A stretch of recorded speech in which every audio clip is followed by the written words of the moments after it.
એટલે બ્રહ્મની ચર્ચા થવી બહુ જરૂરી છે. પણ એ બ્રહ્મ જ્યારે અવતરિત થાય છે ત્યારે સગુણ બનીને આવે છે ત્યારે એનો મહિમા વિશેષ રૂપમાં થાય છે, વિશિષ્ટ થાય છે.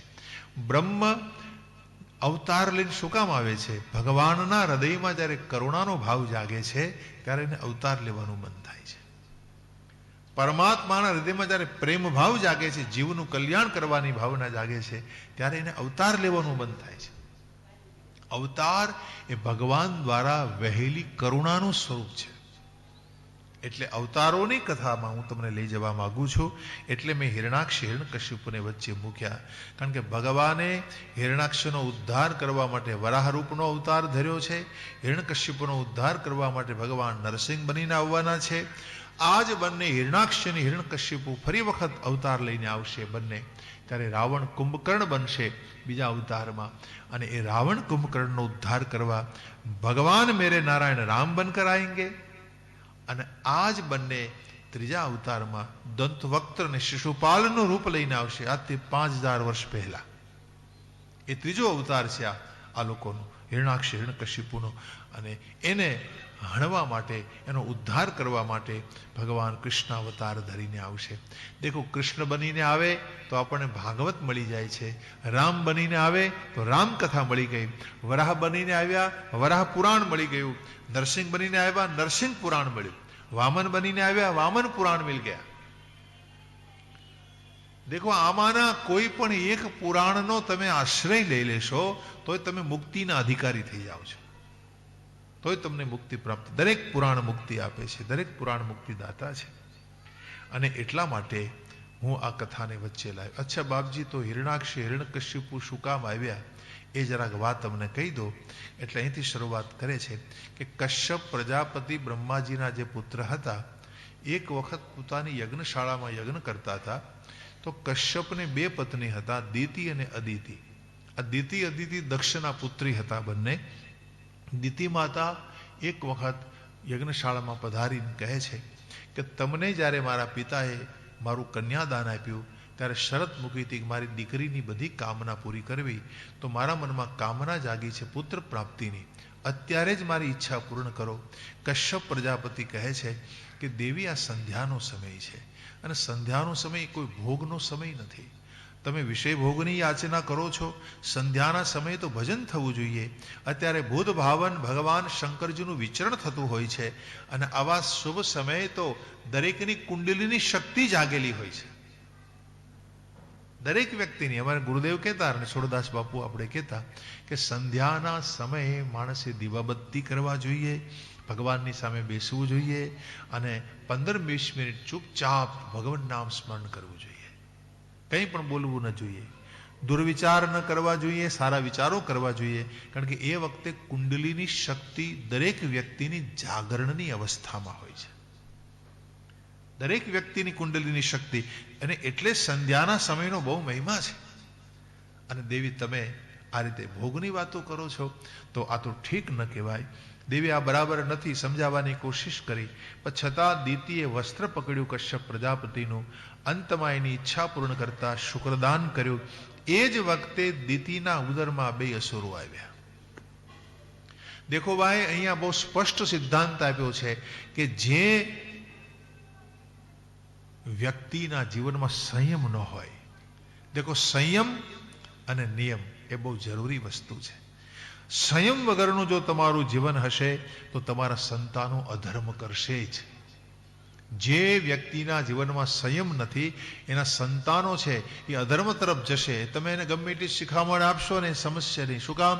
આજના સંતાનો સમજતા નથી. એનું કારણ મા બાપના જીવનમાં સંયમ નથી હોતો. માવતર જ સંયમથી જીવતા ન હોય તો સંતાનો ક્યાંથી એનું માનવાના છે? આપણે ફરિયાદ બીજાને કરીએ તો ખોટી છે. અંતરંગ જીવનમાં, આપણા જીવનમાં સંયમ ન હોય તો દેવી, તમે સંયમ નથી રાખ્યો એટલે તમારા 2 સંતાનો આસુરી ભાવવાળા થશે, અસુર થશે, ઉચ્છંખલ થશે, બગડેલા થશે, જગતને ત્રાસ આપશે. થોડી વાર થઈ, સ્નાન સંધ્યા કરી અને હવે દિતિ માતા પશ્ચાતાપ કરે છે. પસ્તાવો કરે છે. પસ્તાવો થયો એટલે કશ્યપ પ્રજાપતિએ તરત કહ્યું, દેવી તમે પસ્તાવો કર્યો, મારા મહેશ્વરની માફી માગી, મારા શંકરજીની.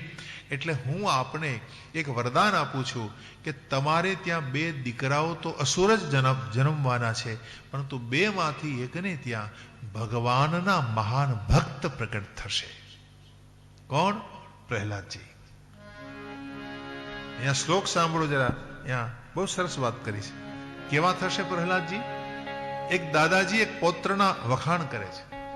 સવે મહા ભાગવતો મહાત્મા મહાનુભાવો મહતા મહિષ્ઠ પ્રવૃદ્ધ ભક્ત્યાયનુભાવિતાશય વિવેશ્ય નિવેશ્ય વૈકુંઠમિમામ વિહાસ્યતે.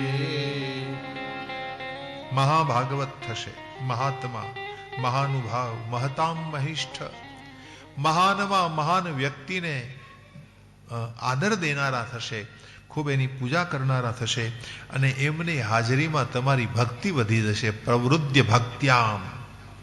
એવા અમુક મહાપુરુષો આ જગતમાં થાય ને કે એની હાજરી માત્રથી તમારી ભક્તિમાં વધારો થાય છે. એ અલંપટ હશે, શીલવાન હશે. અલંપટ શીલધરો ગુણાકરો રષ્ટ પરદ્યાવતિતો દુઃખિતેષુ અભૂત શત્રુ જગત શોકહર્તા નૈદાધિકમ તાપમિવોડુરાજ. જેમ કોઈ ઉડુરાજ, ઉડુરાજ એટલે ચંદ્રમા, ચંદ્રમાના પ્રકાશથી તમને જેમ શીતળતા મળે ના, એમ આ તમારા દીકરાના દીકરા એવા થશે કે એની હાજરીમાં તમને શીતળતાનો અનુભવ થશે, શાંતિનો અનુભવ થશે. અને ભક્તોની હાજરીમાં હંમેશા શાંતિનો અનુભવ થાય જ. તો પ્રશંસા કરી છે, કારણ કે દેવી તમે મારા શંકરની માફી માગી છે. તે કહો ભગવાનની માફી માગવાનું ફળ જુઓ તમે. આપણાથી કંઈ ભૂલ થઈ જાય તો જો તમે ક્ષમા માંગી લો તોય તમારી માથે હરિ રાજી થઈ જાય છે. આપણે ભૂલ ક્યાં કરીએ છીએ? ક્ષમા નથી માંગતા. ક્ષમા માંગવી જોઈએ, માફી માંગવી જોઈએ. તો તમે મારા ભૂત ભાવન શંકરની માફી માગી છે, આ તમને પ્રાપ્ત થશે ફળ. ત્યારથી દીતિના ઉદરમાં બંને પધાર્યા છે, અને જેવા એ માતાના ઉદરમાં આવ્યા એટલે દેવતાઓને ખૂબ ત્રાસ થવા લાગ્યો. બધા જ દેવતાઓ બ્રહ્માજીને શરણે આવ્યા. બ્રહ્માજીને કહે છે કે પ્રભુ અમને ત્રાસ કેમ થાય છે, અમારા મન બેચેન કેમ થઈ ગયા છે, આ વાતાવરણ કેમ બદલાયેલું લાગે છે મહારાજ. એટલે બ્રહ્માજીએ દેવતાઓને પોતાની સામે બેસાડીને કહ્યું, દેખો સ્ટોરી થોડી લાંબી છે, બેસો મારી સામે. બધા દેવતાઓને બેસાડીને કહ્યું કે પૂર્વના સમયમાં એક વખત મારા માનસ પુત્રો, 4 દીકરા મારા, સનત, સનાતન, સનક, સનંદન, આ 4 ભાઈ કોણ છે? ભગવાનના પહેલા અવતાર છે. ભગવાનના 24 અવતારો થયા, એમાં પ્રથમ અવતાર સનત, સનાતન, સનક, સનંદન, આ 4 ભાઈઓ એ બ્રહ્માજીના દીકરા છે. એ બંને એ 4 વૈકુંઠમાં જાય છે. વૈકુંઠમાં જ્યાં પ્રવેશ કરે છે ત્યારે વૈકુંઠની એવી અદ્ભુત શોભા કે એને નિહાળી અને એકદમ પુલકાંગ અવસ્થાને પામ્યા, વાતાવરણથી પ્રભાવિત થઈ. આમાં એવું વર્ણન છે કે વૈકુંઠમાં ભમરાઓ ગુંજારવ કરે ના તો એના ગુંજનમાં હરિકથા નીકળે છે. એના ગુંજનમાં હરિકથા આમાં લખે છે કે હરિકથા મિવ ગાય માને કોલાહલો વિરમતે ચિરમાત્ર ભૃંગે અધિપે હરિકથા મિવ ગાય માને. ભૃંગ યાને ભમરાઓ ગુંજન કરે તો એના ગુંજનમાં હરિકથા પ્રગટ થાય છે. વૈકુંઠમાં એવી કોઈ વસ્તુ નથી કે જે કથાનું ગાન ન કરતી હોય. પરમાત્માની કથા ગવાઈ રહી છે. આવું સુંદર વાતાવરણ.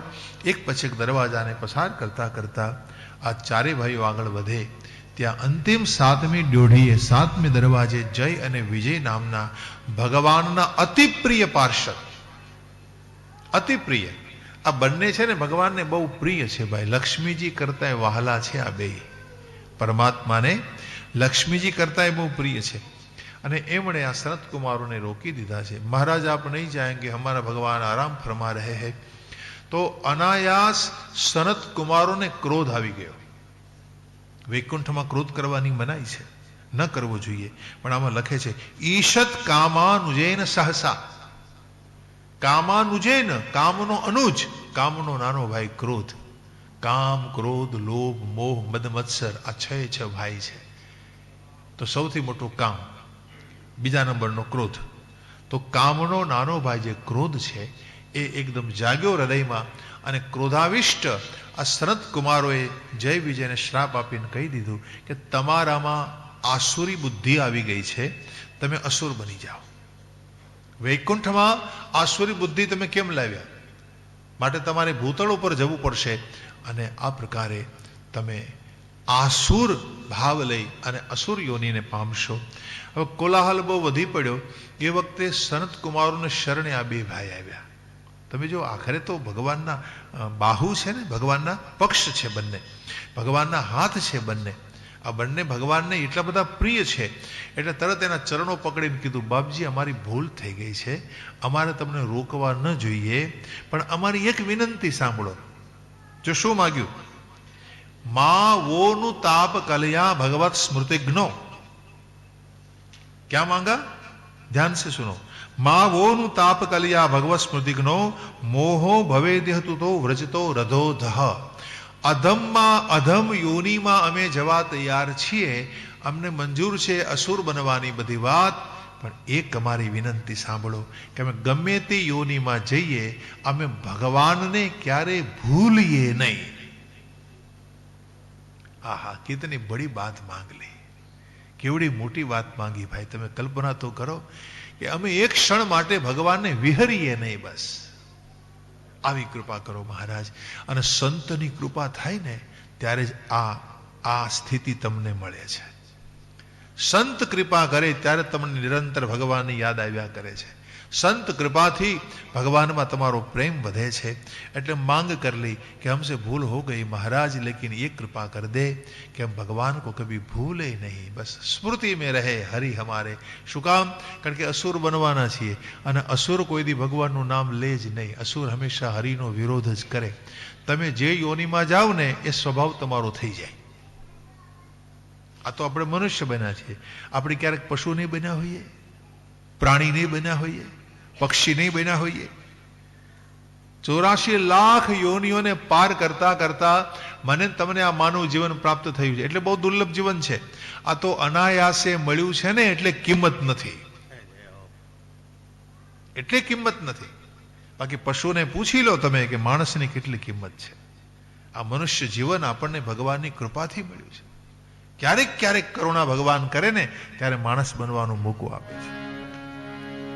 ગોસ્વામીજી માનસમાં લખે છે, કબહુક કર કરુણા નર દેહી, કબહુક કર કરુણા નર દેહી, દેત ઈશ બિનુ હે તું સ્નેહી, દેત ઈશ બિનુ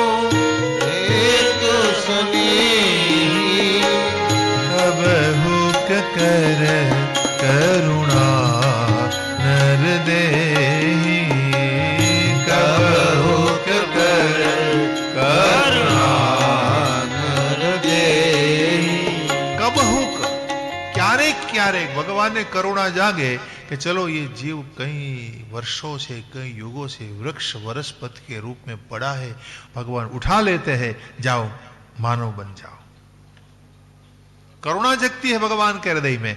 જેમ તમારા મારા હૃદયમાં કેમ દયાનો ભાવ જાગે, દયા ભાવ જાગે ને આપણને દયા આવે કે બિચારો કેટલો દુઃખી થાય છે, આપણે જરાક એને હેલ્પ કરી દઈએ, મદદ કરી દઈએ, કંઈક ઉપયોગી બનીએ. અને તમે નીચે પડેલાને કેમ ઉપાડો ઉઠાવો, એમ ભગવાનને પણ ક્યારેક કરુણા થાય છે. પ્રભુની દ્રષ્ટિ જો આપણી માથે પડી જાય ને કરુણાનો ભાવ જાગે ત્યારે આપણને માણસ બનવાનો મોકો આપી દે છે. આ તો અનાયાસે મળ્યું છે ને આ શરીર, એટલે આને આપણને મૂલ્ય નથી લાગતું કાંઈ. પણ હમણાં એકાદું અંગ બગડી જાય અને પછી ડૉક્ટરની મુલાકાત કરજો, ખબર પડશે કેટલો ખર્ચો થાય છે. અને ગમે એટલો ખર્ચો કરવા છતાંય એ અંગ બરાબર કામ નહીં કરે જે તમે ખરીદીને લીધું હોય. તો ભગવાને કેટલું મૂલ્યવાન શરીર આપણને આપ્યું છે. તો એટલા માટે કહે છે કે મહારાજ અમે પશુ યોનિમાં હોઈએ તો પશુ જેવા બની જઈએ, અમે અસુર બનવાના છીએ તો કદાચ અસુરી ભાવ અમારામાં આવી જાય. તો કારણ કે અસુર બનો તમે એટલે અસુરી ભાવ, જે શરીર જેવું તમે લઈને આવ્યા હોય ને એવો ભાવ તમારામાં હોય.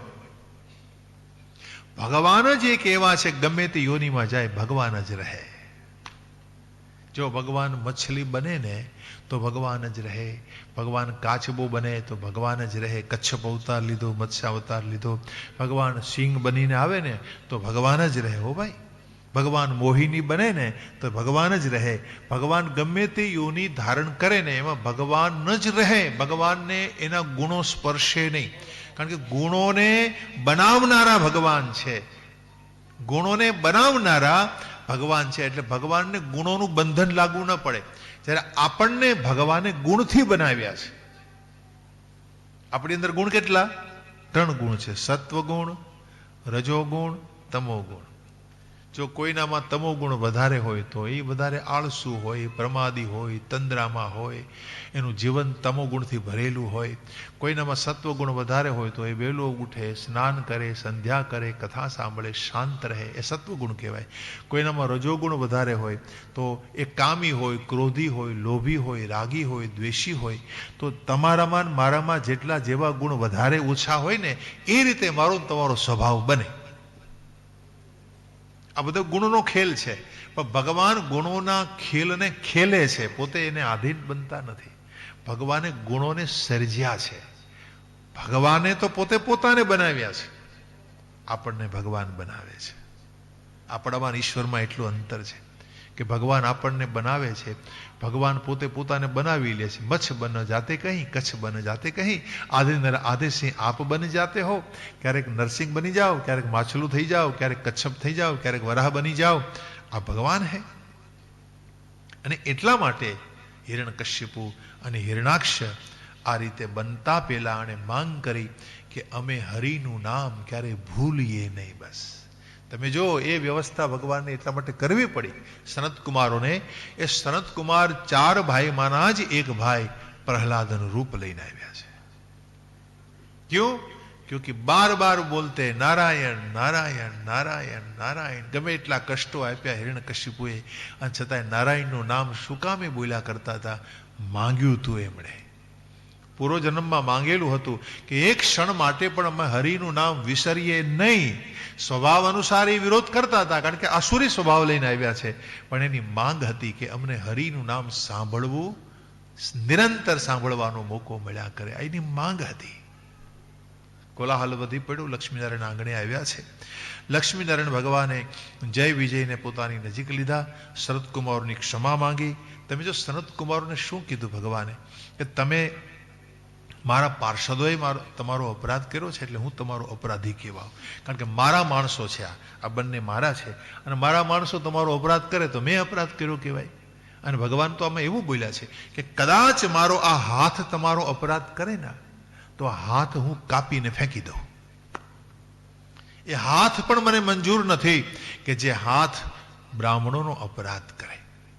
આવું આમાં ભગવાન બોલ્યા છે. બહુ સુંદર વચન આપ્યું ભગવાને કે સોહમ ભવદ્ભ્ય ઉપલબ્ધ સુતીર્થ કીર્તિ છિંદ્યાંસ્વ બાહુમપી. છિંદ્યાંસ્વ બાહુમપી. મારા બાહુને, મારા હાથને હું છેદી નાખું, કાપી નાખું. વ પ્રતિકૂળ વૃત્તિમ.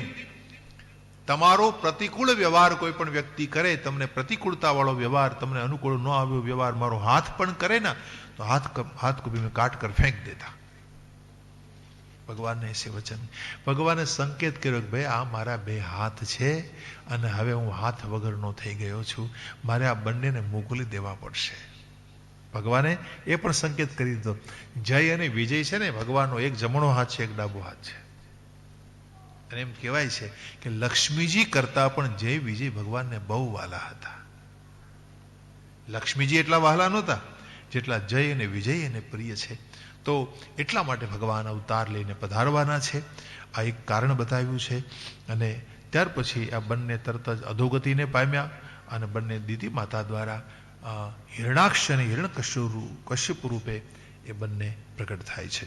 ભગવાન વ્યાસજી, ભગવાન સુખદેવજી વર્ણન કરે છે કે આ રીતે એ એ બંને જ્યારે જન્મ લઈને આવે છે, દેવતાઓને આખી વાત કઈ સંભળાવી છે. બ્રહ્માજી પોતપોતાના નિવાસ સ્થાનમાં પહોંચે છે દેવલોકો. હવે આ બાજુ હિરણાક્ષ હિરણ્યકશ્યપુ એ બંને મોટા થઈ રહ્યા છે, વધી રહ્યા છે. દેખો આ બે નામ એવા છે, એમાં એક શબ્દ સામાન્ય છે, હિરણ્ય. હિરણાક્ષ હિરણ્યકશ્યપુ એનો અર્થ શું? હિરણ્યનો અર્થ તમને બતાવો. આમ તો સોનું કહેવાય હિરણ્ય એટલે, પણ વ્યાકરણની દ્રષ્ટિએ હિતમ રમણમ ભવતી ઇતિ હિરણ્યમ, હર્યતે જનાદ જન્મ પ્રતિ ઇતિ હિરણ્યમ. હર્યતે જનાદ જન્મ પ્રતિ એટલે એક ઘરમાંથી બીજાને ઘેર દોડીને જતું રહે, બીજાના ઘેરથી ત્રીજાને ઘેર દોડીને જતું રહે, અને આમ એકબીજાને સોનું કોઈ દી તમારા એકના ઘરમાં કાયમ નહીં રહે. જ્યારે સમય એવો આવી જાય તમારે વેચી નાખવું પડે તો બીજાના ઘેર જતું રહે, વળી બીજો છે એ ત્રીજો લઈ જાય એના ઘેરેથી, તો જતું રહે, ફરતું હોય છે. તો બીજાના ઘરમાં કેટલી સંપદા છે, કેટલું સુવર્ણ છે, એની જે ચિંતા કરે અને એના ઉપર જેની આંખ લાગેલી રહેતી હોય એને હિરણાક્ષ કહેવાય. બીજાના ઘરમાં કેટલી સંપદા છે આપણે શું કામ ચિંતા કરવી જોઈએ? પણ આ ચિંતા કરે છે. આવો એનો સ્વભાવ છે કે ફલાણા ભાઈ તો કેટલું બધું પામ્યા, કે ફલાણા ભાઈને તો કેટલી બધી મિલકત છે. આપણે એની ચિંતામાં ડૂબેલા રહેતા હોઈએ તો સમજવું તમારામાં હિરણાક્ષ આવી ગયો છે. આ હિરણાક્ષ છે એને લોભ બુદ્ધિ કહેવાય છે. હિરણાક્ષ એટલે લોભ, અને આ મોટા મોટો ભૂમાફિયા એટલે હિરણાક્ષ. એને આખી પૃથ્વી હરી ગયો, આખી પૃથ્વી મારા બાપની આમ કહી અને પોતે પોતાના શક્તિ સામર્થ્યથી એને છુપાવી દીધી, એ હિરણાક્ષ છે. હિરણાક્ષનો સીધો અર્થ છે લોભ બુદ્ધિ. અને हिरण्यकशिपु એટલે सोने के बिछोने पर जो सोता है वो हिरण्यकशिपु. कशिपु એટલે बिछोना, शैया. याने ભોગવાદી વિચારધારા જેની હોય, બહુ ભોગી હોય છે, અત્યંત ભોગી હોય.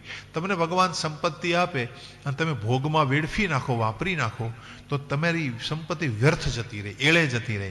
પણ એ જ સંપત્તિનો જો સત્કર્મ કરો, તમે સદુપયોગ કરો, દાન કરો, બીજા સત્કર્મમાં તમે ઉપયોગમાં લો, તો એ સંપત્તિ તમને પાછી મળે છે. બીજા કોઈ રૂપમાં એ તમને પાછી મળે છે. બાકી સંપત્તિ તમને મળે ને એની ત્રણ અવસ્થા છે, દાન, ભોગ અને નાશ. દાન, ભોગ અને નાશ. ભગવાને તમને સંપદા આપ્યો તો દાન કરો, દાન ન કરો તો તમારે ભોગવવી પડશે, અને એ નહીં બેમાંથી થાય તો એનો નાશ થઈ જાય છે. એટલે ભગવાને સંપદા આપણને શુદ્ધ થવા માટે આપી છે, શુદ્ધ જીવન જીવવા માટે આપી છે, બીજાને સહયોગ કરવા માટે આપી છે. અને તમે જે સદુપયોગ જેટલો કરો ને એ બધી સંપદા તમને ભગવાનને પાછી આપવી પડે છે. વ્યાજ સહિત ભગવાન તમને પુનઃ પ્રદાન કરે છે. તો આ નિયમ છે પ્રકૃતિનો, સૃષ્ટિનો પણ આ બધો ક્રમ છે. તો આ પ્રકારે હિરણાક્ષને અને હિરણ્યકશ્યપુને આવવાનું થયું. આ આખી કથા કઈ સંભળાવી. અને એ દરમિયાન જ્યારે વરાહ ભગવાન જ્યારે પૃથ્વીલોકને લઈને આવતા હતા, પૃથ્વીને પોતાની દાઢ ઉપર ધરીને, ત્યારે હિરણાક્ષ સામે આવે છે અને ભગવાન વરાહે હિરણાક્ષની સાથે યુદ્ધ કર્યું. થોડા શ્લોકોમાં એમાં વર્ણન છે કે યુદ્ધ કર્યું. ભગવાને પહેલા શૂલ ફેંક્યું, ત્યાર પછી સુદર્શન ચક્ર ફેંક્યું, પણ એકે અસ્ત્ર શસ્ત્ર કામ ન લાગ્યું. એટલે ભગવાને હિરણાક્ષની બાજુમાં આવી અને એની કનપટ્ટી કે ઉપર, આમ એવું લખે છે, કનપટ્ટી કાનનો જે પાછળનો ભાગ કહેવાય, એના ઉપર એક મુક્કા જમા દિયા. તંગ મુષ્ટિમ ભીર નિઘ્નંતમ વ્રજસ્યેર અધોક્ષજ કરેણ કર્ણ મૂલેહન.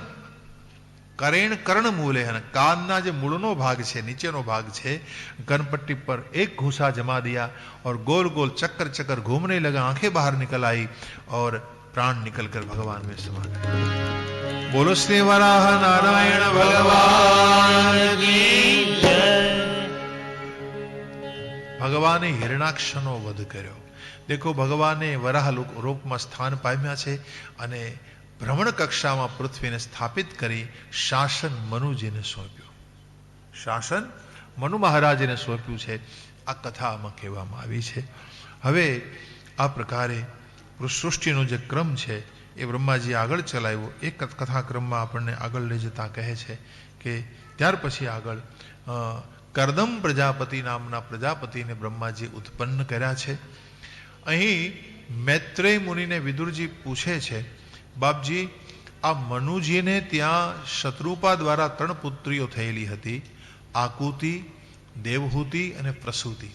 એમાં દેવહૂતિ નામના જે દીકરી હતા એ કરદમ પ્રજાપતિ સાથે પરણેલા હતા. તો એ કરદમ પ્રજાપતિ દેવહૂતિ દ્વારા કપિલ ભગવાન નામના ભગવાનનું પ્રાગટ્ય થયું અને એમણે કપિલ ગીતા સંભળાવી પોતાની બાને. આ કથા મારે સાંભળવી છે, બહુ દેવી કથા છે, આ કથા મને શ્રવણ કરાવું. વિદુરજીએ પૂછ્યું ત્યારે મૈત્રેય મુનિ કથા પ્રવાહને આગળ લઈ જતા બોલ્યા કે બ્રહ્માજીની આજ્ઞાથી કરદમે તપસ્યા કરી. કેટલા વર્ષ? 10,000 વર્ષ.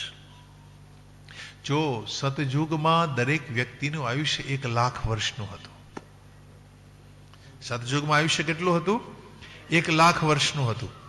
ત્રેતા યુગમાં દરેક વ્યક્તિનું આયુષ્ય 13,000 વર્ષનું હતું. દ્વાપર યુગમાં દરેક વ્યક્તિનું આયુષ્ય 1,000 વર્ષનું હતું. અને કલિયુગમાં દરેકનું આયુષ્ય 100 વર્ષનું નક્કી છે. આ દરેકે દરેક યુગમાં આયુષ્યની ગણના અલગ અલગ હોય છે. સતયુગમાં 1,00,000 વર્ષ, ત્રેતામાં 13,000 વર્ષ, દ્વાપરમાં 1,000 વર્ષ અને કલિયુગમાં 100 વર્ષ. મને તમને ભગવાને 100 વર્ષ આપ્યા જીવવા માટે, પણ હું તમે પૂરું 100 વર્ષનું જીવન જીવી શકતા નથી. શું કામ? આપણાથી પાપ થાય છે અને પાપથી આપણું આયુષ્યનો ક્ષય થાય છે. પાપ થાય જીવનમાં એટલે આયુષ્ય ઓછું થઈ જાય છે, આયુષ્ય ઘટી જાય. તો આ પ્રકારે નિર્ણય છે. એટલે આપણે ત્યાં બધી એવી કથાઓ છે કે 10,000 વર્ષ તપસ્યા કરી, 50,000 વર્ષ તપસ્યા કરી.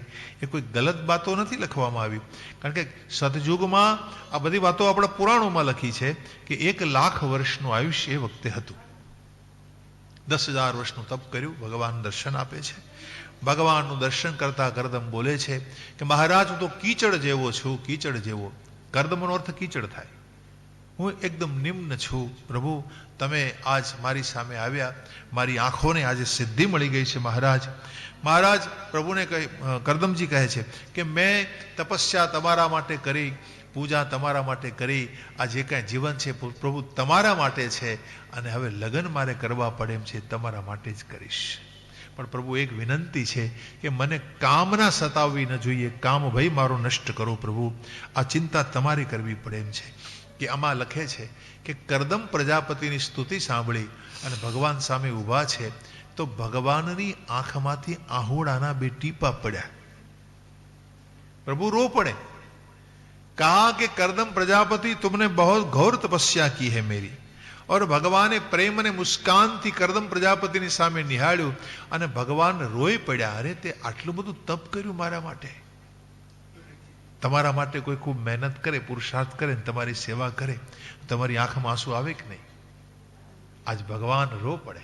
करदम जी आप बहुत तपस्या की मेरे लिए, आप चिंता न करो, મને ખબર છે કે તમારા ચિત્તમાં શું છે. देखो मारा तमारा चित्तमा जो विचार उठे ने एने पहली खबर भगवान ने पड़े छे. भगवान आमा बोल्या, सुनिए. विदित्वा तव चैत्यम में, विदित्वा तव चैत्यम, मैं तुम्हारे चित्त को जानता हूं. विदित्वा तव चैत्यम में पुरेव समयोजित यदर्थम आत्मनियमे स्वैवाहम समर्चितः. त्वएवाहम, तुमने मेरा समर्चन किया है, तुमने मेरी बहुत भारी पूजा की है और तेरे चित्त में जहां भी विचार उड़ता है वहां मैं बैठा हूं. विचार देने वाला मैं हूं. તમારા ને મારા ચિત્તમાં એક પણ વિચાર ઉઠે ને ભગવાનને એની બધી ખબર છે, કારણ કે વિચાર ઉઠાવનારે છે. વિચારને પ્રગટ કરનારી શક્તિ એ બ્રહ્મની શક્તિ છે. ચિત્ત શબ્દ છે ને એ ચિતિ શબ્દથી બન્યો છે. ચિત્ત શબ્દ બ્રહ્મ ચૈતન્ય ઉપરથી ઉતરી આવ્યું અને ઉતરી આવ્યું એ જ જે ચૈતન્ય છે ને वो चिति बन गया, वो चिति वही चित्त है. जो ब्रह्म चैतन्य है, जिस चैतन्य के द्वारा ये जगत बना, वही चैतन्य ऊपर से उतर गया, नीचे आया और वो चिति के रूप में प्रकट हो गए. चिति वही चित्त है. चित्त कहो या मन कहो, तो मारा तमारा हृदय में आवी निवास करे छे. चित्त આપણે ચિત્ત, મન, બુદ્ધિ આવું બોલીએ છીએ. કોઈ મન કહે, કોઈ બુદ્ધિ કહે, કોઈ ચિત્ત કહે. देखो एक ज मकान છે પણ ઓરડા અલગ અલગ છે. બસ એક જ મકાન, अलग अलग ओरडाना केम अलग अलग नाम होय. एकने तमे ड्रॉइंग रूम कहेशो, एकने तमे रसोड़ू कहेशो, एकने तमे दीवान खंड कहेशो. તમારે જે अलग अलग नाम देवा हो, कोई मन कहे, कोई बुद्धि कहे, कोई चित्त कहे, कोई अहंकार कहे, तो तुम्हारे चित्त में क्या है वो मैं जानता हूं। भगवान सुखदेव जी ने कहा, भगवान ने कहा कि देखो तुम्हारी सब इच्छा पूर्ण हो जाएगी, तुम चिंता मत करो, मनु महाराज आएंगे अपनी बेटी को लेकर। लेकिन मेरे मन में एक विचार आ रहा है, देखो भगवान ની આંખમાંથી આહુડા ટપકી પડ્યા ને બે બિંદુ, એ બિંદુ સરોવર કહેવાયું। બિંદુ સરોવર ક્યાં આવ્યું? અમદાવાદથી ઉપર તમે જાઓ મહેસાણા, અને મહેસાણાથી ઊંઝા, અને ઊંઝા પછી આવે સિદ્ધપુર। આ સિદ્ધપુર છે ને ત્યાં કપિલ ભગવાનનો આશ્રમ હતો, કરદમ પ્રજાપતિનો, જ્યાં સરસ્વતી નદી નીકળે છે। તો સરસ્વતીના તટ ઉપર કરદમજીએ ત્યાં તપ કર્યું હતું, અને એ ઠેકાણે આજે જે બિંદુ સરોવર કહેવાય છે ત્યાં માતૃશ્રાદ્ધ કરવાનો મહિમા છે, કારણ કે કપિલ ભગવાને ત્યાં માતાને મુક્તિ આપી છે।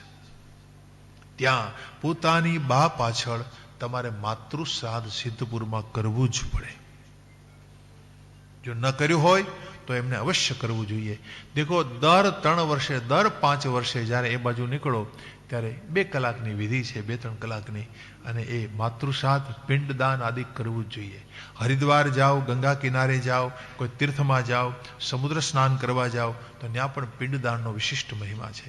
દેખો મા બાપના ઋણમાંથી તમે ક્યારે છૂટી શકવાના નથી। પિતાના ઋણમાંથી છૂટી શકાય, પણ માના ઋણમાંથી ક્યારેય છૂટી શકાતું જ નથી, ક્યારેય નહીં। કારણ કે આપણને એને અણમોલ શરીર આપ્યું છે, આ શરીર આપણને બાએ આપ્યું છે, માના માધ્યમથી મળ્યું છે આ, અને આ શરીર મળ્યું એટલે તમે પ્રભુને પ્રાપ્ત કરવા માટે અધિકારી બન્યા છો। એટલે ભગવાનને પ્રાપ્ત કરવાના અધિકારી માની કૃપાથી તમે બન્યા છો, અને એટલે માતૃશ્રાદ્ધનો બહુ વિશિષ્ટ મહિમા આ પ્રકરણમાં બતાવવામાં આવ્યો છે। આમાં લખે છે કે ભગવાન કહે છે કરદમજીને કે મને તમારે ત્યાં જન્મ લેવાનું મન થાય છે। ભગવાન કહે છે કરદમજી મને ભાવ થાય છે કે હું તમને મારા બાપુજી બનાવું, आप मेरे पिता बन जाए, मैं आपका बेटा बन जाऊं। ये भाव मेरे मन में होता है, और इस प्रकार अपना भाव रखकर भगवान अदृश्य हुए। करदम प्रजापति अपने आश्रम में आ गए। एकदम रुष्ट पुष्ट शरीर है, थोड़ो समय बीते छे। ए दरमियान देवहूतिजीनी ઈચ્છા હતી કરદમ સાથે વિવાહ કરવાની, કારણ કે કરદમ વિશે જ્યારે નારદજીએ એને બધી હકીકત કહી, આવો તપસ્વી પુરુષ છે, તો કરદમની પ્રશંસા સાંભળી દેવહૂતિજીને એની સાથે વિવાહ કરવાની ઈચ્છા હતી, અને એને લક્ષ્યમાં રાખી મનુ શત્રુપા પોતાની પુત્રીને લઈ અને આશ્રમમાં પધારે છે।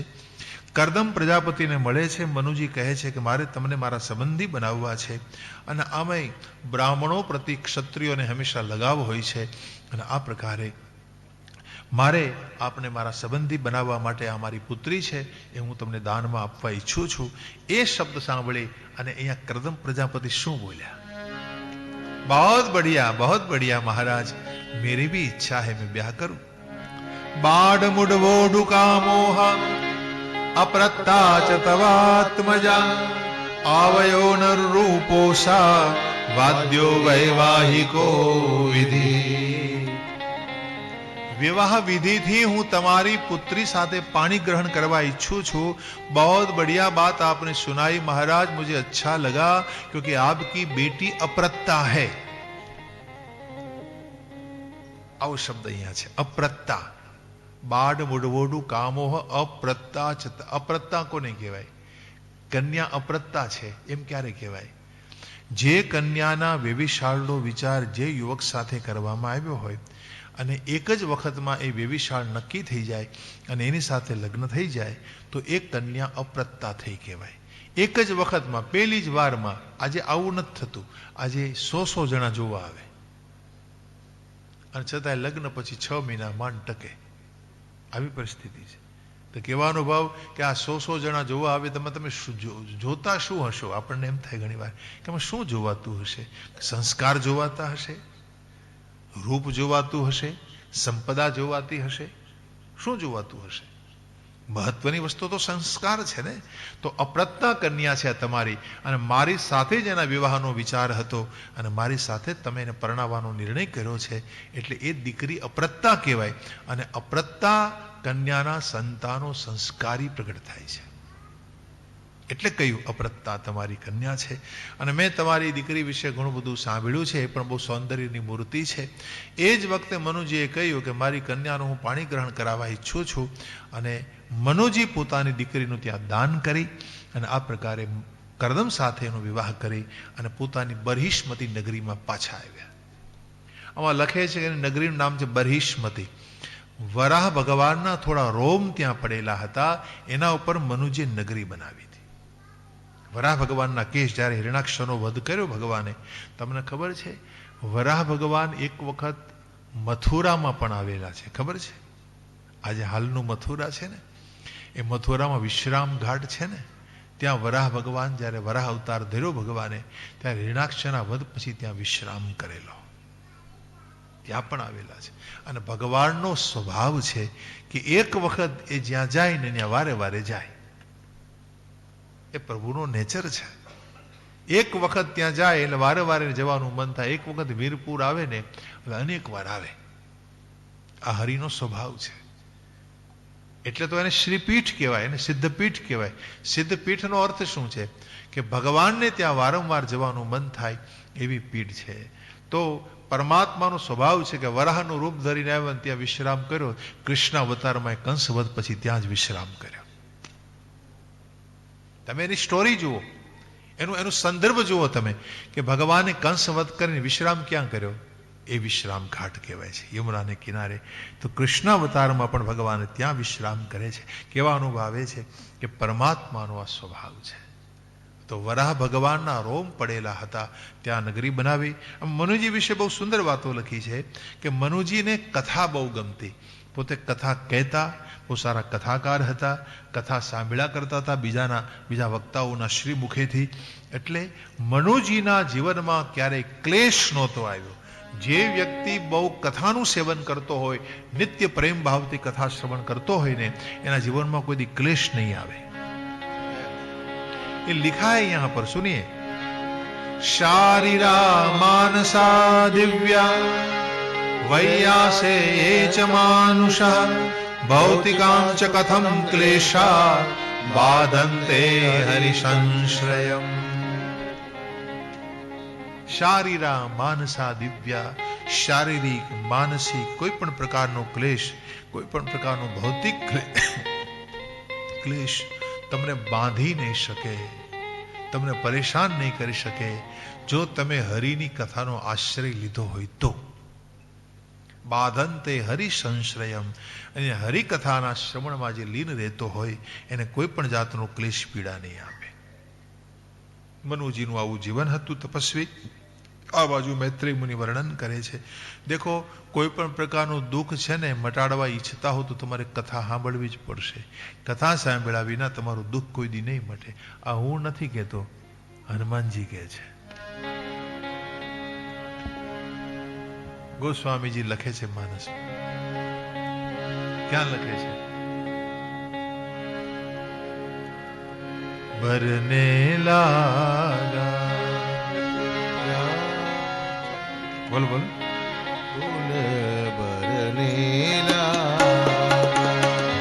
तुरत ही सीता दुख कर भागा, तुरत ही सीता कर दुख भागा. लागी सुने श्रवण मन लाए, लागी सुने श्रवण मन लागी.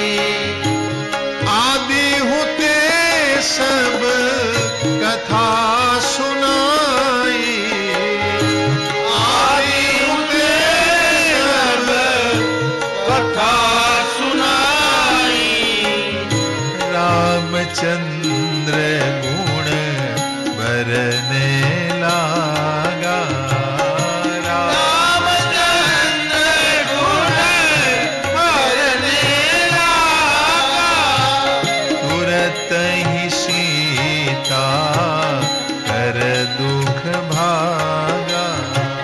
सुरत ही सीता कर दुख भागा. ગોસ્વામીજી પ્રમાણપત્ર આપે છે કે અત્યંત દુઃખિત અવસ્થામાં જાનકીજી બિરાજતા હતા જ્યારે લંકામાં અશોક વાટિકામાં, ત્યારે એના ભારે દુઃખને જોઈ અને શ્રી હનુમાનજી ઉપાય કર્યો, राम के गुण का वर्णन शुरू कर दिया। कथा सुनाई, गुणों का वर्णन कर दिया, सीता का दुख मिट गया। देखो, कथा सुने बिना कोई दुख नहीं। दुखना घણા પ્રકાર છે, આધ્યાત્મિક દુઃખ હોય, ભૌતિક દુઃખ હોય, આધિદેવિક દુઃખ હોય, આધ્યાત્મિક પણ દુઃખ ગણવામાં આવે છે। યાની તમારું ભજન કરતા કરતા તમને દુઃખ થાય છે, ભજન કરતા કરતા ક્લેશ થાય છે।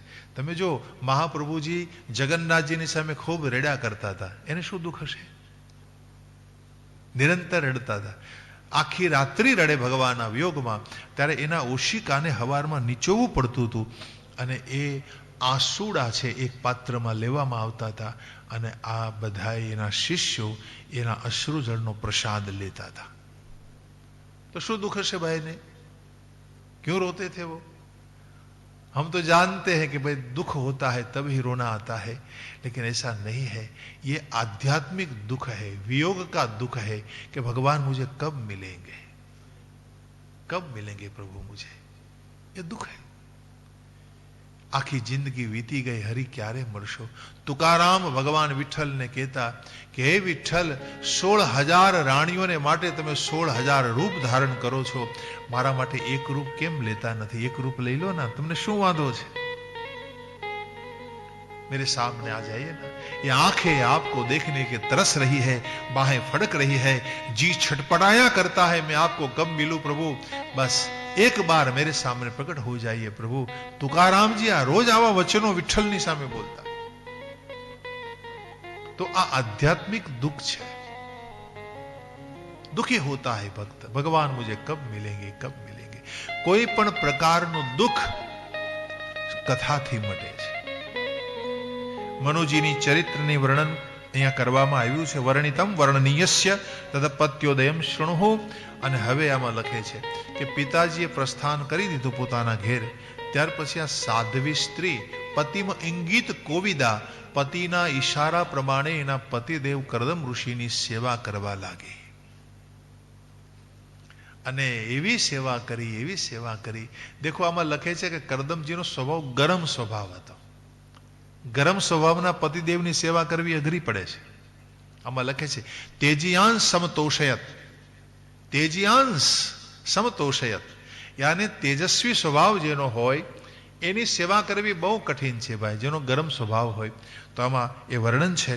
ઓર કામ ક્રોધ આદિને જીતી અને આ રીતે એમણે ખૂબ સેવા કરી। શરીર સુકાઈ જાય છે અને એક વખત કરદમ પ્રજાપતિ જુએ છે પોતાની સામે અને કહ્યું, દેવી તમે સેવાથી સિદ્ધ થઈ ચૂક્યા છો, देवी आप सेवा से सिद्ध हो चुके, मांग लीजिए क्या चाहते आप। तो करदम प्रजापति सामे हाथ जोड़ी अने बोले छे, देवहूति जी कहे छे कि नाथ और तो मैं क्या मांगू आपसे, आप जैसे पति मुझे मिले और मुझे क्या चाहिए। आप जैसे पति मुझे मिल गए, क्या चाहिए मुझे। लेकिन हमने विवाह किया है और विवाह का उद्देश्य भी पूरा होना चाहिए। महाराज समझ गए। एमणे पोताना योग बळथी एक विमान बनाव्યું। આ વિમાનનું નામ હતું કામગ વિમાન। જો આપણે ત્યાં આપણા શાસ્ત્રોમાં 10 પ્રકારના વિમાનો બનાવવાની વિધિઓ, ખાસ કરીને ભરદ્વાજ ઋષિએ આશુબોધિની નામની એક ટીકા લખી છે। જોકે એ પ્રાપ્ત નથી, અત્યારે અપ્રાપ્ય છે। એ આશુબોધિની ટીકામાં એને 10 પ્રકારના વાયુયાન બનાવવાની ચર્ચા કરી છે। કોણે? ભરદ્વાજ ઋષિએ લખી છે। આવા બધા અમૂલ્ય ગ્રંથો આપણા નષ્ટ કરી નાખવામાં આવ્યા છે યવનો દ્વારા। કહેવાનો ભાવ એ છે કે એમણે આ રીતે પોતે આ ટેકનોલોજી જાણતા હશે, એમણે એક વિમાન બનાવ્યું।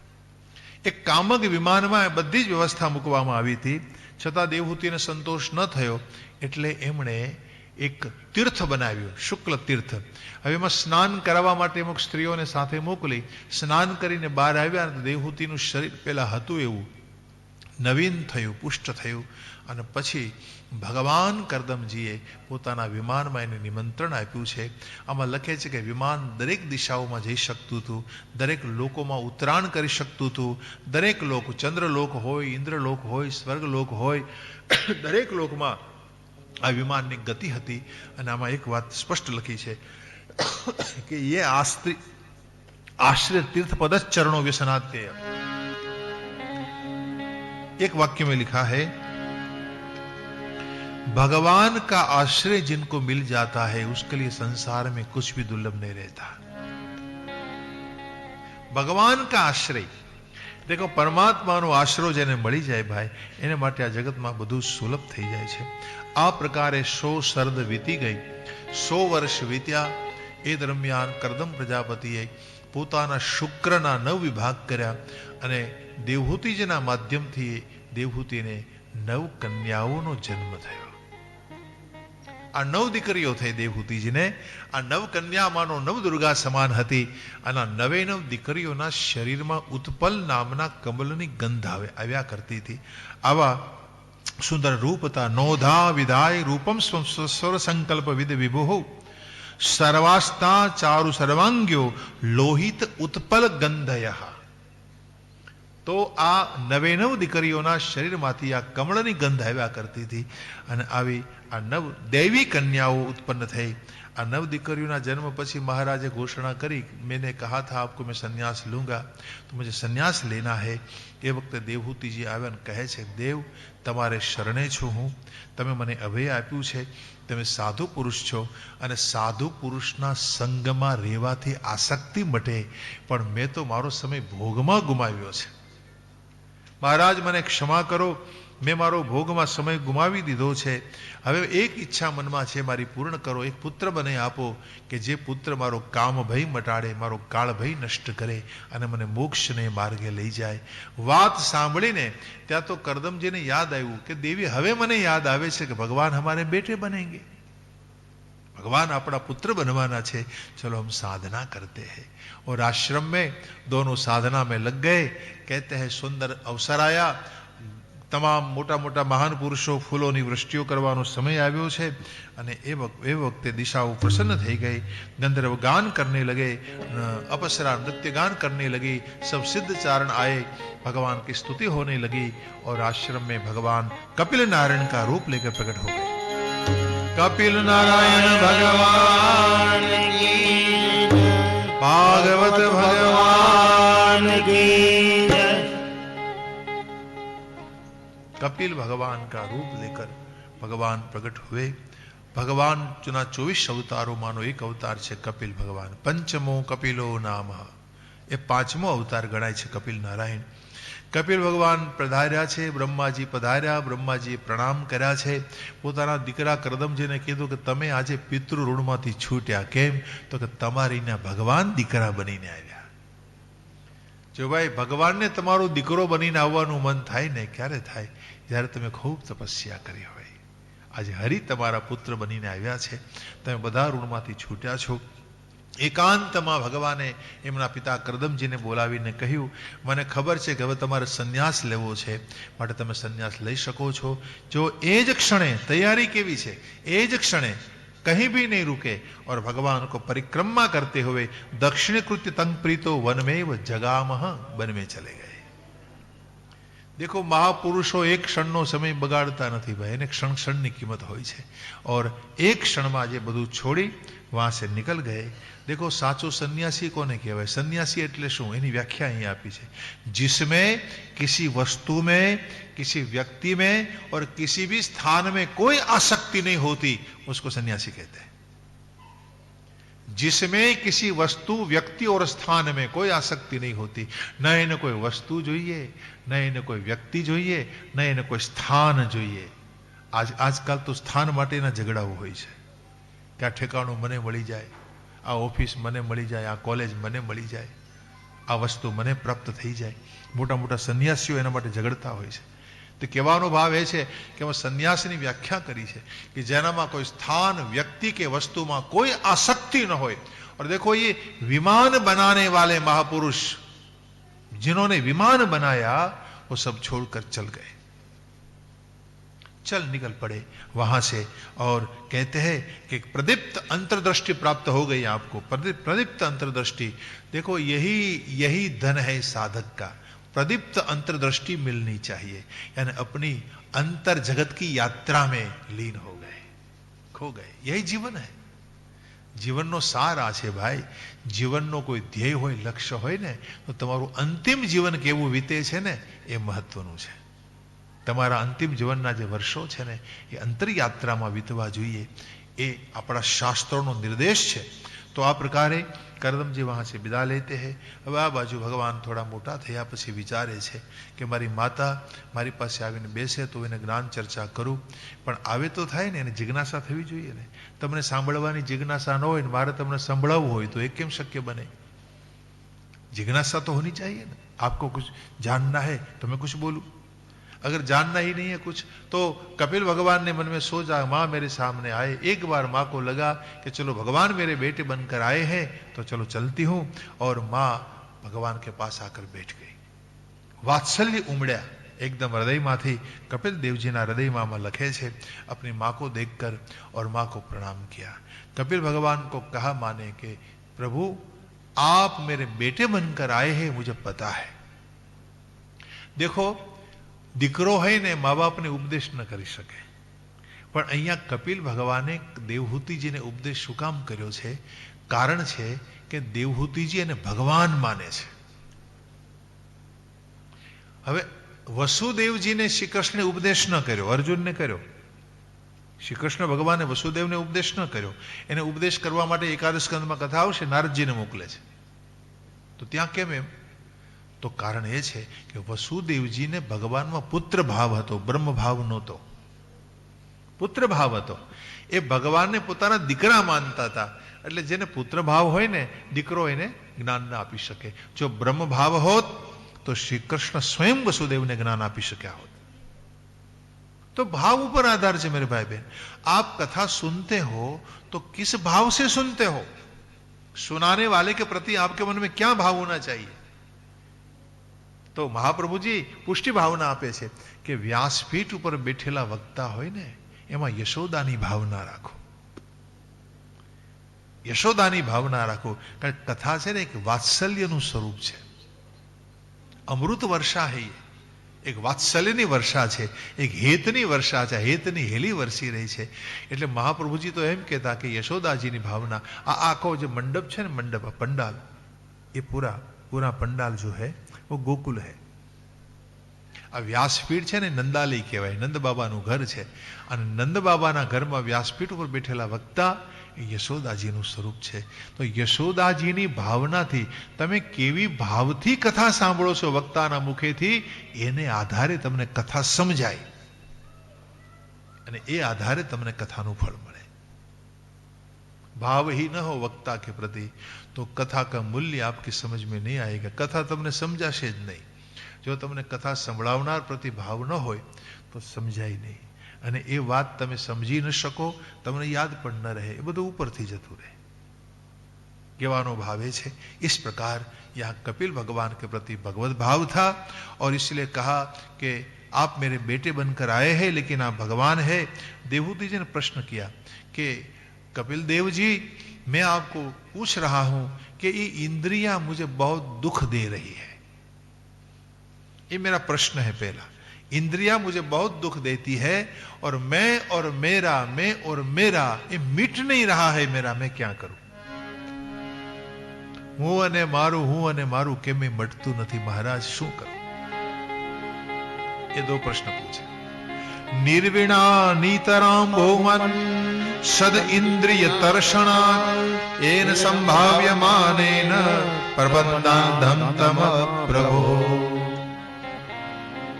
अंधेरे में भटक रही हूं, ये इंद्रिया बड़ी मुझे दुष्ट है, दुख दे रही है, क्या करूं मैं और मेरा ये मोह में से मुझे मुक्त कर दो. प्रश्न पूछा, वात्सल्य उमड़ा कपिल के हृदय में और भगवान ने यहां से चर्चा का आरंभ किया. आ कपिल गीता 9 अध्यायों में है. आना ऊपर एक स्वतंत्र कथा थाय और मैं तो ऐसे विषय पर स्वतंत्र कथा भी सुनाता हूं. एक कपिल गीता तमने संभळावुं 5 दिवस सुधी. हमणा में राजनंद गांव में हमारी कथा थी, त्या मैं रास पंचाध्याय ऊपर, रासना केवल 5 अध्याय जे आवे रास पंचाध्याय कहेवाय. दशम स्कंद पूर्वार्धना 29, 30, 31, 32, 33 आ 5 अध्याय ऊपर कथा संभळावी. पंचाध्याय ऊपर 5 दिवसनो कार्यक्रम.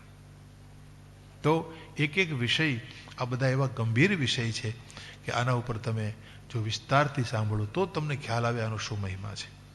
तो एक कथा हो सकती है इस पर.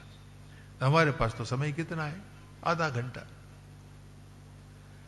तो एक फिर भी आधा घंटे में भी ये चर्चा होनी चाहिए. तो यहां से भगवान कहते हैं, कपिल भगवान ने यहां से आरंभ किया कि हे मां, ये दो जो आपने प्रश्न रखे, मैं और मेरा मोह मिटा दो, और इंद्रियां बड़ा दुख देती है, तो उसके लिए आपको आध्यात्मिक योग करना चाहिए. यहां से आरंभ किया. योग आध्यात्मिक पुंसा मतो निश्रेयसस्य में अत्यंत उपरतिर्यत्र दुःखस्य सुखस्य च. બહુ સુંદર વાત કરી. આધ્યાત્મિક યોગ કરવો પડે. અને આધ્યાત્મિક યોગ શા માટે કરવો પડે? સાંભળો. અધ્યાત્મ એટલે શું? અધ્યાત્મ કિસકો કહેતે હૈ? આપણે છે ને આ શબ્દ પ્રયોગ બહુ કરીએ, ભાઈ ફલાણા ભાઈ તો આધ્યાત્મિક બહુ છે, પણ એનો અર્થ શું? કેમ ખબર પડી આધ્યાત્મિક છે? आध्यात्मिक व्याख्या शू?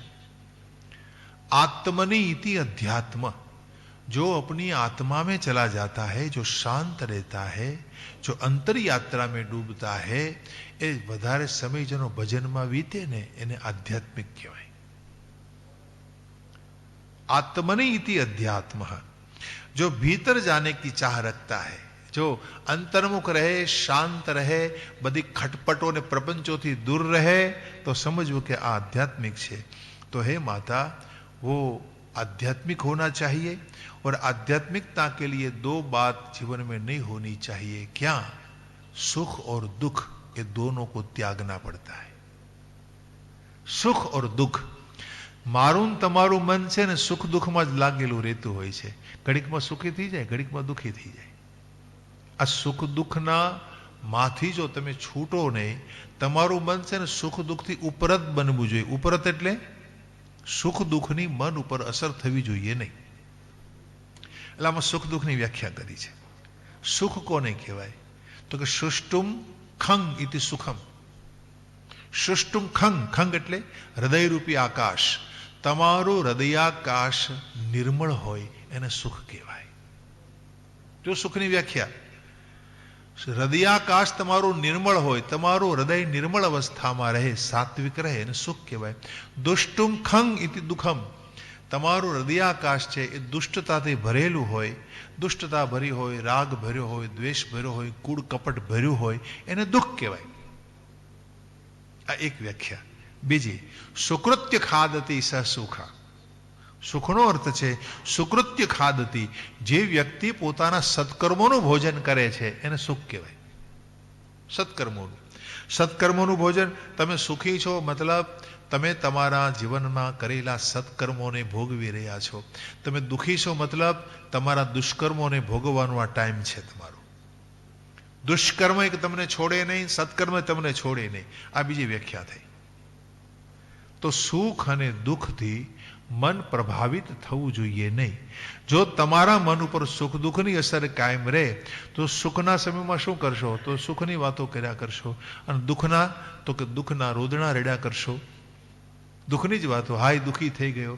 અને સુખ તો કે આ હા હા આપણે તો બહુ આનંદ છે, હો હું બહુ સુખી છું, હો ભાઈ હું બહુ સુખી છું. ઘણા લોકો આવું બોલ્યા કરતા, હું બહુ સુખી છું. તો સુખ દુઃખના માંથી તમારા મનને જ્યાં સુધી તમે દૂર ન કરો, શાંત, એનાથી પ્રભાવિત નથી થવાનું. સુખ આવે તોય પણ મન પ્રભાવિત ન થવું જોઈએ. અને જીવનમાં સુખ આવે ને પાછળ દુઃખ ઊભું જ છે. એમ નહીં માનતા કે તમે કાયમ સુખી રહેશો, દુઃખ પાછળ ઊભું જ છે.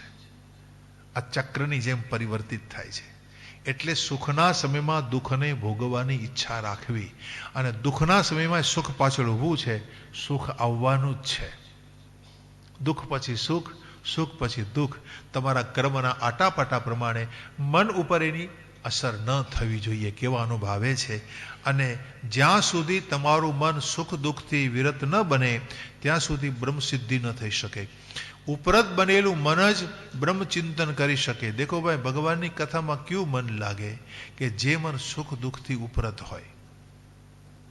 સુખ દુઃખથી પ્રભાવિત ન બનવાનું, બસ કહેવાનો ભાવ એ છે. બસ એ વાત અહીંયા કરવામાં આવી છે. તો હે માતા, આ રીતે બ્રહ્મ સિદ્ધિને માટે સુખ દુઃખથી જો મનને બચાવવું હોય તો એને સંતના સંગમાં જોડવું પડે છે. માં પૂછે છે કે બેટા સંત કોને કહેવાય? એટલે સંતના લક્ષણ આપ્યા. તિતિક્ષિવ કારુણિકા સુરદ સર્વદેહિનામ અજાત શત્રવઃ શાંતા સાધવ સાધુ ભૂષણ. જો આ સંતના લક્ષણ આપ્યા. તિતિક્ષિવ, જે સહનશીલ હોય, કારુણિકા, કારુણાથી ભરેલા હોય, સુરદ સર્વદે, બધાને પોતાના માને છે, અજાત શત્રુ હોય, જેને કોઈ શત્રુ ન હોય, શાંત હોય, સાધવ સાધુ ભૂષણ, અનન્ય ભાવથી મને ભજે અને પોતાના ભાઈ બંધુ બાંધવોને મારા માટે ત્યજે. ત્યક્ત્ય સ્વજન બાંધવ મદાશ્રયા કથામૃષ્ટા, જેને મારો જ આશરો હોય, આ સંતના લક્ષણ છે. એટલે સુરદાસને લખવું પડ્યું છે. દ્રઢઈન ચરનન કેરો ભરોસો, દ્રઢઈન ચરનન કેરો, દ્રઢઈન ચરનન કેરો ભરોસો, દ્રઢઈન ચરણ કેરો. શ્રી વલ્લભ નખ ચંદ્ર છટા બિન સબ જગ માહી અંધેરો. શ્રી વલ્લભ નખ ચંદ્ર ચકાવીન સબ જગ માહી અંધેરો. દ્રઢઈન ચરનન કેરો ભરોસો, દ્રઢઈન ચરનન